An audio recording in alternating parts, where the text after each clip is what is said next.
केंद्र में प्रधानमंत्री नरेंद्र मोदी सरकार के 11 वर्ष पूरे होने के उपलक्ष्य में भारतीय जनता पार्टी सूरत जिला द्वारा बारडोली के श्री कमलम कार्यालय में संकल्प से सिद्धि कार्यक्रम के अंतर्गत एक भव्य पत्रकार परिषद का आयोजन किया गया। कार्यक्रम की अध्यक्षता में जिला भाजपा अध्यक्ष भरत भाई राठौर ने की। वहीं मुख्य अतिथि के रूप में भरूच विधायक रमेश भाई मिश्री, राज्य मंत्री कुंवरजी भाई फलपति और बारडोली विधायक ईश्वर भाई परमार उपस्थित रहे। अपने संबोधन में रमेश भाई मिश्री ने कहा कि मोदी सरकार ने 11 वर्षों में वह कर दिखाया है जो पूर्ववर्ती सरकारें दशकों में नहीं कर सकी। अनुच्छेद 370 की समाप्ति, 3 तलाक खत्म करना, ऑपरेशन सिंदूर जैसे ऐतिहासिक फैसले, देश को 10वीं से 5वीं सबसे बड़ी अर्थव्यवस्था तक पहुंचाना, ये सब मोदी सरकार की निर्णायक नीतियों का परिणाम है। उन्होंने पीएम गरीब कल्याण अन्न योजना, आयुष्मान भारत, हर घर जल, पीएम किसान सम्मान निधि, लखपति दीदी, बुलेट ट्रेन, वंदे भारत और गुजरात में रिन्यूएबल एनर्जी पार्क जैसी योजनाओं को जनता के लिए क्रांतिकारी बताया। इस अवसर पर कई वरिष्ठ भाजपा नेता, पदाधिकारी, जिला पंचायत अध्यक्ष भाविनी बेन पटेल और सैकड़ों कार्यकर्ता उपस्थित रहे। परंतु मोदी साहेबे 11 नंबरથી ચોથા નંબર ઉપર ભારતની અર્થવ્યવસ્થાને લાવીને ત્રીજા નંબરની અર્થવ્યવસ્થા માટે એમણે જે 2047 પહેલા દેશને લઈ જવા માટેની જે બાંહેધરી દેશની જનતાને આપી છે, પ્રજાને પાંચમા ને ચોથા નંબર પર લાવ્યા પછી હવે ભરોસો છે કે આ પ્રધાનમંત્રી ત્રીજા નંબરની વૈશ્વિક આર્થિક ઇકોનોમી ભારતને બનાવશે। 81 કરોડ લોકોને આપણે જાણીએ છીએ કે ગરીબ કલ્યાણ યોજનામાં પ્રત્યેક વ્યક્તિથી 5 કિલો અનાજ આપી રહ્યા છે। 25 કરોડ લોકોને ગરીબી રેખાની બહાર લઈ જવામાં આપણે સફળ થયા છે। જન કલ્યાણની યોજનાઓનો જે પ્રકારે ફંડિંગ આર્ટિફિશિયલ ઇન્ટેલિજન્સ અને સેમિકન્ડક્ટર સહિતના ક્ષેત્રોમાં લીડ મેળવી રહ્યું છે। વડોદરા ખાતે તારતા એરક્રાફ્ટ કોમ્પ્લેક્સનો પ્રારંભ થવાથી ગુજરાતના સૈન્ય વિમાનોનું ઉત્પાદન શરૂ થયું છે। મોદી સાહેબે ગુજરાતના ઔદ્યોગિક વિકાસ સાથે દેશની પ્રથમ રેલવે અને પરિવહન university Gatishakti university in speech અને પ્રથમ ગ્લોબલ સેન્ટર ઓફ ટ્રેડિશનલ મેડિસિનની ભેટ આપી છે। મોદી સાહેબની વિઝનરી લીડરશીપમાં ગ્લોબલ વોર્મિંગ અને ક્લાઇમેટ ચેન્જના પડકારોને रिन्यूएबल एनर्जी અને ग्रीन एनर्जी पर्यावरण प्रिय विकासનો ધ્યેય પૂરો પાડ્યો છે। કચ્છના ખાવડામાં એશિયામાં સૌથી મોટી હાઇબ્રિડ રિન્યુએબલ એનર્જી પાર્ક આકાર પામી રહ્યો છે। દેશમાં ગ્રીન કવર વધારવા માટે એક પેડ માં કે નામની પ્રેરણા આપી છે। ગુજરાતે 17 કરોડ 50 લાખ વૃક્ષોનું વાવેતર કર્યું છે। ભૂગર્ભ જળ ઊંચા લાવવા માટે કેચ ધ રેન અભિયાનને ગુજરાતમાં મહત્વપૂર્ણ યોગદાન આપ્યું છે। મોદી સાહેબે ખેડૂત અને ખેતીને વધુ સશક્ત કરવા માટે આપેલા અનેકવિધ કૃષિ આવકના સ્ત્રોત અને આયોજનનો લાભ મળ્યો છે। ગુજરાતમાં આજે 10 લાખ જેટલા ખેડૂતો પ્રાકૃતિક ખેતી કરતા થયા છે। મોદી સાહેબના મહિલા કલ્યાણ અભિગમને કારણે ગુજરાતમાં 4.5 લાખ બહેનો લખપતિ દીદી બન્યા છે। રાજ્યમાં પ્રવાસન અને सांस्कृतिक वेग મળ્યો છે। 11 વર્ષનો કાર્યકાળ દેશના વિકાસમાં સુવર્ણકાળ બન્યો છે। ગરીબી ઘટી છે અને વિકાસમાં નવા આયામો સિદ્ધ થયા છે। મોદી સાહેબના નેતૃત્વમાં વિકસિત ભારત 2047 માં ગુજરાતને વિકાસના કામોમાં નવી દિશા મળતી જશે તેવો સંપૂર્ણ વિશ્વાસ છે। મારા મિત્ર ઈશ્વરભાઈ પરમાર પણ અહીંયા ઉપસ્થિત છે। સૌ પ્રિન્ટ મીડિયાના ઇલેક્ટ્રોનિક મીડિયાના પત્રકારોનું ફરીથી હાર્દિક સ્વાગત કરું છું। આપણે બધા લોકો જાણીએ છીએ 9મી જૂનના દિવસે 11 વર્ષ પ્રધાનમંત્રીને દિલ્હીમાં શાસનની ધુરા સંભાળી અને પૂરા થયા છે। દિલ્હી ખાતે રાષ્ટ્રીય અધ્યક્ષ જેપી નડ્ડાજીએ આ પ્રકારે પત્રકાર વાર્તા કરી। ગઈકાલે 10મી તારીખે પ્રદેશ અધ્યક્ષ સી આર પાટીલ સાહેબ અને રાજ્યના મુખ્યમંત્રીએ પણ રાજ્યના પત્રકારો સાથે 11 વર્ષના શાસનની વાત કરી। આજે ગુજરાતના બધા જિલ્લા મહાનગરોમાં પણ આપણે આ રીતે પત્રકારોના માધ્યમથી લોકો સુધી 11 વર્ષના સાંસદની સિદ્ધિઓ પહોંચાડવાનો આ વિનમ્ર પ્રયાસ છે. એના ભાગરૂપે સુરત જિલ્લામાં બારડોલી ખાતે આજે આપણે બધા લોકો એકત્ર થયા અને એટલે જ દુનિયાના દેશો આપણી સાથે વેપાર કરવા માટે ઉત્કુટ છે. હમણાં છેલ્લી ઘટનાની વાત કરીને મારી વાત પૂર્ણ કરું. તમને બધાને ખબર છે કે મહાસત્તા અમેરિકામાં હમણાં ચૂંટણીઓ પૂરી થઈ, ટ્રમ્પ જીત્યા અને એની જીતનો આધાર તમે બધાએ લખ્યું છે કે એલન મસ્ક છે. આજે ભારતમાં એપલના પ્રોજેક્ટને નહીં કરવા માટે ટ્રમ્પની જે વાત છે એને હડસેલીને ટ્રમ્પની સામે એલન મસ્કે પાણી ચડાવી છે. આ ભારતનું ફ્લેવર છે. એક તરફ ભારતમાં હું એપલનો પ્રોજેક્ટ કરીશ જ, આ મહાસત્તાના રાષ્ટ્રપતિ વાતને અવગણી છે એમણે. આ ભારતનું ફ્લેવર છે. તમને ખબર છે કે કુવેતમાં 9 જેટલા આપણા નેવીના આતંકવાદીઓ આપણા અધિકારીઓ ફસાયેલા હતા. ત્યાંની કુવેતની સુપ્રીમ કોર્ટની સરકારે એને ફાંસી આપી હતી, છતાં આપણે એને ફાંસીની સજા રદ કરાવીને સહી સલામત આપણે ભારત પરત લાવવામાં સફળ થયા. તો નરેન્દ્રભાઈનું જે પ્રકારે નેતૃત્વ સમગ્ર દુનિયામાં સ્થાપિત થઈ રહ્યું છે અને જનતા પણ જે પ્રકારે એમનામાં ભરોસો રાખીને દેશમાં અને રાજ્યોમાં ભારતીય જનતા પાર્ટી જે મજબૂતાઈથી આગળ વધી રહી છે. આજે 4થા નંબરની ઇકોનોમી છે. 2047માં જ્યારે દેશની આઝાદીને 100 વર્ષ 11 साल प्रेम रहते हुए पूर्ण किए हैं. 11 साल देश की राजनीति में उनका जो शासन है वो स्वर्ण अक्षर से लिखा जाएगा. देश में पहले प्रधानमंत्री ऐसे हैं जो पिछले 24 सालों से, अब सबको पता है कि 13 साल गुजरात के मुख्यमंत्री रहे और 11 साल से देश के प्रधानमंत्री रह के शायद विश्व में ऐसी पहली घटना होगी कि कोई व्यक्ति 24 साल से सीएम और पीएम रहकर भी उनके पास उनके नाम पर 1 बीघा जमीन भी नहीं है. ऐसा प्रामाणिक नेता शायद देश में नहीं, विश्व में भी नहीं.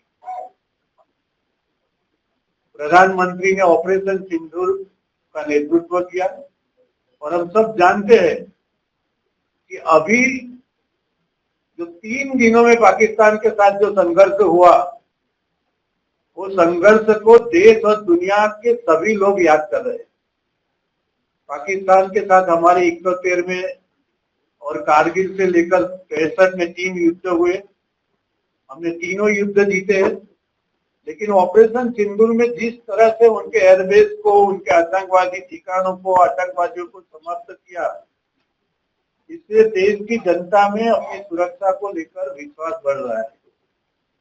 नरेंद्र भाई भारत को विश्व में 30वें नंबर की इकोनॉमी बनाने के काम में कार्यरत है.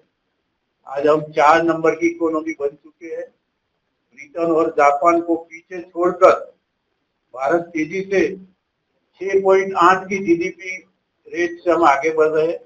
आज भी विश्व बैंक ने बताया है, आप सबने छापा में भी बताया है कि भारत अब पूरे दुनिया में सबसे ज्यादा स्पीड से आगे बढ़ने वाली इकोनॉमी है.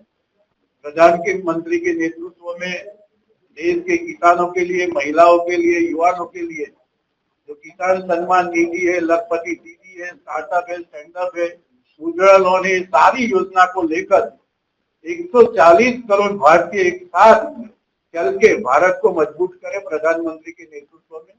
यही आशा और अपेक्षा है. आज 11 साल की समाप्ति पर हम देश की जनता को 11 साल में सरकार ने जो विकास के कार्य किए हैं वो लेकर जनता के सामने आए. Thank you. રાખવામાં આવ્યો છે એમાં પણ આ રમતગમત વિભાગ સાંસ્કૃતિક પ્રવૃત્તિઓનો વિભાગ ગુજરાત સરકાર અને બારડોલી નગરપાલિકા વતી હું આપ સર્વોને હાર્દિક નિમંત્રણ પાઠવું છું. કાર્યક્રમ સુંદર છે. તમામે તમામ મિત્રો, પ્રેસ અને ઇલેક્ટ્રોનિક મીડિયાના મિત્રો સહિત તમામને પધારવા ભાવભીનું નિમંત્રણ છે. 10 સેકન્ડ પોઝિશન રાખજો. 10 સેકન્ડ તમે જો અરે યાર તમે રમેશભાઈ પછી ગયો ભારત માતા કી જય. 10 સેકન્ડ પોઝિશન રાખો. બોલો ભારત માતા કી જય. ભારત માતા કી જય. વંદે 10 સેકન્ડ પોઝિશન પોઝિશન રાખજો 10 સેકન્ડ સામે જો અરે યાર રમેશભાઈ પછાડ ભારત માતા કી જય 10 સેકન્ડ પોઝિશન રાખો बोलो भारत माता की जय, भारत माता की जय, वंदे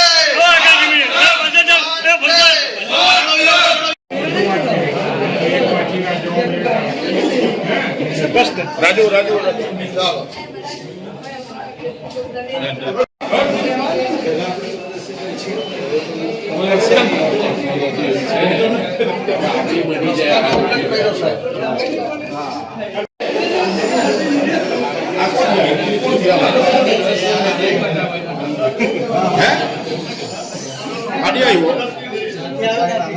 સૌનો સાથ, સૌનો વિકાસ, સૌનો પ્રયાસ અને સૌનો વિશ્વાસ સાથે કાર્ય સાથે મંત્ર સાથે કામ કર્યું છે. સાહેબે શાસનમાં સંભાળતા જ કહ્યું હતું કે તેમની સરકાર ગરીબ, વંચિત, પીડિત, શોષિત અને અંત્યોદયના કલ્યાણને પ્રાથમિકતા આપતી સરકાર રહેશે. ગુજરાતના સપૂત મોદી સાહેબે એક પછી એક જનહિતના નિર્ણય અને કાનૂની સુધારા પૂર્ણ કરવાનો પ્રયાસ કર્યો છે. 11 વર્ષના કાર્યકાળમાં સેવા, સુશાસન અને સમર્પણ વિકાસની ગતિનો કાર્યકાળ છે. દેશની સેનાને કરેલ સર્જિકલ સ્ટ્રાઇક અને એર સ્ટ્રાઇક તેમજ ઓપરેશન સિંદૂર જેવા પરાક્રમથી દેશમાં આંતરિક સુરક્ષા અને સલામતી માટે શાંતિપૂર્ણ માહોલ પ્રસ્થાપિત થયો છે. ગુજરાત ભાગ્યશાળી છે કે મોદી સાહેબ જેવા નેતૃત્વ લગભગ અઢી દાયકાથી ગુજરાતને મળી રહ્યું છે, જેનાથી ગુજરાત એ વિકાસનું રોલ મોડેલ બન્યું છે. પ્રધાનમંત્રી મોદી સાહેબ કેન્દ્રમાં જવાબદારી સંભાળતા ગુજરાતને ડબલ એન્જિનની સરકારનો લાભ મળ્યો છે. મોદી સાહેબે ગુજરાતને અકલ્પનીય અને પ્રગતિશીલ વિકાસ કાર્યોમાં ભેટ અને યોજના માટે રૂપિયા આપ્યા છે. દેશમાં વર્ષોથી અટકેલા અને બંધ પડેલા ઇન્ફ્રાસ્ટ્રક્ચર પ્રોજેક્ટ પીએમ ગતિ શક્તિ પૂર્ણ થયા પછી નવા ઇન્ફ્રાસ્ટ્રક્ચરનો વિકાસ થયો છે. યુદ્ધ સમયે ભારતે સૌથી પહેલા તેમના નાગરિકોને સલામત રીતે ભારત પાછા લાવ્યા છે. ઓપરેશન દેવી શક્તિ થકી અફઘાનિસ્તાનના સંઘર્ષમાં આપણા નાગરિકોને આપણે સફળ રીતે ભારતમાં પરત લાવ્યા છે. ઓપરેશન રાહત થકી યમનથી પરત લાવવામાં ઓપરેશન વેક્સિન થકી 115 જેટલા દેશોને વેક્સિન પહોંચાડીને અને એમાં પણ 48 જેટલા આફ્રિકન અને ગરીબ દેશોને ફ્રીમાં વેક્સિન પહોંચાડીને ભારતનું દુનિયામાં નામ પ્રધાનમંત્રી મોદીએ મોટું કર્યું છે. ઓપરેશન સિંદૂર થકી પાકિસ્તાનમાં રહેલા 9 જેટલા આતંકી સેન્ટરોનો આપણે નાશ કરવામાં સફળ થયા છે. 100 થી વધારે આતંકીઓનો ખાત્મો બોલાવવામાં પણ આપણે સફળ થયા છે. ભારતીય સેના સ્વદેશી શસ્ત્રોથી સજ્જ બની છે. મોદી સાહેબના નેતૃત્વમાં ભારત કોઈ પણ આતંકી ઘટનાને સહન નથી કરતું, બદલામાં જડબાતોડ જવાબ આપે છે. ઓપરેશન સિંદૂરથી આપણે મેસેજ આપ્યો છે કે ભારત ફક્ત વિકસિત નથી, પરંતુ ભારત સ્વતંત્ર રીતે પોતાનો બચાવ કરવા પોતાના દેશમાં નિર્માણ થયેલા શસ્ત્રો સાથે દુશ્મનોને જવાબ આપી શકે છે. પ્રધાનમંત્રીના નેતૃત્વમાં દેશની જનતાને 5 લાખ સુધીની ફ્રી આયુષ્યમાન યોજના આપી 15 કરોડથી વધારે લોકો એનો લાભ લીધો છે. મહિલાઓને સશક્ત બનાવવાના પ્રયાસો કરવામાં આવી રહ્યા છે. લખપતિ દીદી જેવી યોજનાઓ તેમના નેતૃત્વમાં બની છે. સાંસદ અને વિધાનસભામાં 33% મહિલાઓને આપણે અનામત આપવાનો ઐતિહાસિક નિર્ણય કર્યો છે. ઉજ્જવલા યોજના અંતર્ગત 10 કરોડથી વધારે ગેસ કનેક્શનો મફત આપવામાં આવ્યા છે. દેશની મહિલાઓને સુરક્ષા પૂરી પાડવામાં તમામ પ્રકારના પ્રયાસો કરવામાં આવી રહ્યા છે. આજે વિકસિત ભારત બનવા તરફ ભારત જ્યારે આગળ વધી રહ્યું છે ત્યારે 100% ઘરોમાં વીજ કનેક્શન પહોંચ્યું છે. મોદી સાહેબના નેતૃત્વમાં અપેક્ષા કરતા વધારે કાર્યો થયા છે. પહેલાની કોંગ્રેસ સરકારે દેશને અપેક્ષા રાખવાનું જ ભૂલાવી દીધું. મોદી સરકારે જનતાને અપેક્ષા કરતા વધુ આપવું, ક્વોલિટી સાથે આપવું તેમજ સમયસર આપવું એ મંત્ર સાથે કામ કર્યું છે. 11 વર્ષ દરમિયાન કરેલા વિવિધ કાર્યો પૂર્ણ કરવા મોદી સાહેબે તેમની સરકારને અભિનંદન પાઠવું છે. સુરત જિલ્લાની આજની આ પત્રકાર પરિષદમાં દેશના વડાપ્રધાન આદરણીય નરેન્દ્રભાઈ મોદી સાહેબના સેવા, સુશાસન અને ગરીબ કલ્યાણના 11 વર્ષ પૂર્ણ થયા અને એની માહિતી છેલ્લા 11 વર્ષોમાં દેશ માટે કરેલા કામો પ્રજા સુધી પહોંચે એના માટે ભારતીય જનતા પાર્ટી પ્રદેશ ગુજરાત પ્રદેશ ભારતીય જનતા પાર્ટી તરફથી એક પ્રેસ મીટનું આયોજન કરવામાં આવેલ છે. આ આયોજનમાં આપણી વચ્ચે ગુજરાત પ્રદેશ તરફથી ભરૂચના ધારાસભ્ય અને જેમને આજે અહીં પ્રેસ મીટ માટે પ્રદેશમાંથી એમની નિમણૂક કરવામાં આવી છે એવા આદરણીય રમેશભાઈ મિસ્ત્રીજીનું હાર્દિક સ્વાગત કરું છું.